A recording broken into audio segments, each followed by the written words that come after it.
Bro and sis, tahukah Anda ya, cara pandang Anda terhadap disabilitas itu menentukan, mempengaruhi disabilitas memandang dirinya sendiri. Ya. Jadi kalau kita memandang secara negatif,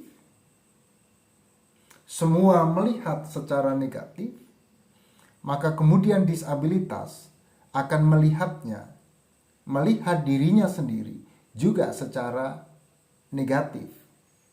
Nah, pertanyaannya adalah bagaimana supaya disabilitas dapat memandang citra dirinya dalam citra yang baru, bukan sebagai citra yang negatif, tetapi dalam citra yang positif.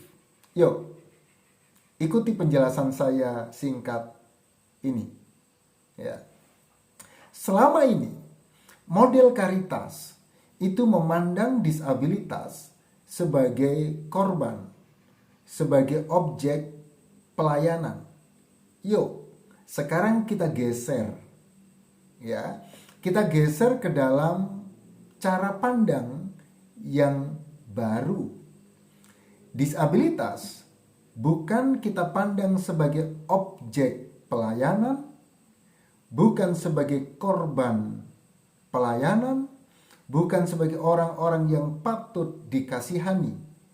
Tetapi sekarang, mari kita libatkan secara aktif.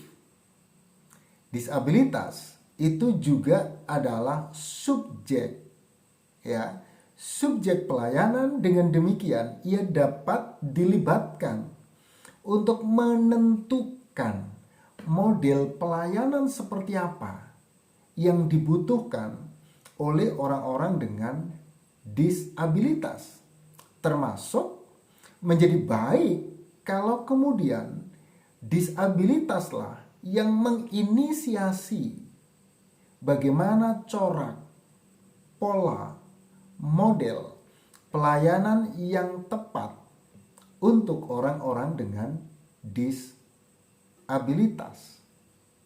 Dengan kata lain, maka disabilitas tidak akan lagi memandang dirinya sebagai objek, tetapi menempatkan dirinya sebagai orang yang mempunyai peranan terhadap dirinya, terhadap disabilitas, dan karenanya ia bertindak sebagai subjek pelayanan. Ya. Yang kedua, kalau yang berikutnya, ya, biasanya orang memandang disabilitas itu orang yang selalu ada di rumah, ya, karena tidak diberikan akses, tidak diberikan kesempatan. Sekarang mari kita buka akses, kita buka peluang, ya, kita berikan sumber daya yang semestinya, ya, sehingga disabilitas bukan lagi orang-orang yang teralienasi, bukan lagi orang-orang yang terstigma secara negatif, tetapi dia juga orang-orang yang secara aktif terlibat dalam aktivitas sosial. Ya. Ia bukan juga sebagai orang yang sakit, orang yang tidak normal, orang yang harus direhabilitasi. Tidak lagi kita memandang mereka seperti itu. Tetapi cara pandang kita rubah. Disitulah keragaman yang ada. Sederhana. Ada orang tua dan ada orang muda. Ada laki dan perempuan. Itu berarti ada disabilitas. Dan ada non-disabilitas. Ya. Sehingga kita tidak perlu meributkan orang harus menjadi seperti non-disabilitas. Tidak mungkin juga kita harus menjadikan semua orang laki-laki saja atau perempuan saja atau non-disabilitas saja. Maka mari kita menerima disabilitas sebagai sebuah keragaman. Sama halnya Seperti para laki-laki menerima perempuan, perempuan menerima laki-laki, orang tua menerima yang muda, dan begitu sebaliknya. Ya, dengan begitu, maka kita akan melihat masyarakat sebagaimana mestinya dalam keragaman yang ada.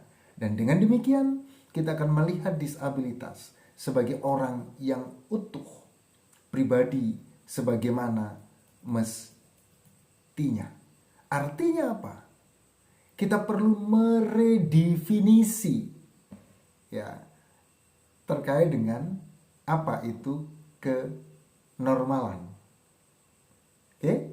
Nah, yang berikutnya yang perlu kita perhatikan adalah bagaimana kemudian kita bersama-sama ya, mari menggeser kacamata kita, menggeser sedikit cara pandang kita supaya disabilitas itu kita pandang secara positif, bukan lagi dalam citra negatif. Dia bukan lagi sebagai korban, bukan lagi sebagai orang yang lemah, si sakit, tidak punya potensi atau persepsi jelek lainnya, tetapi melihat disabilitas sebagai pribadi yang utuh, sebagai pribadi yang punya potensi sesuai dengan keragaman dirinya sebagaimana manusia adanya. Mari berpikir positif terhadap disabilitas supaya disabilitas pun memiliki citra baru terhadap dirinya sendiri. Salam disabilitas.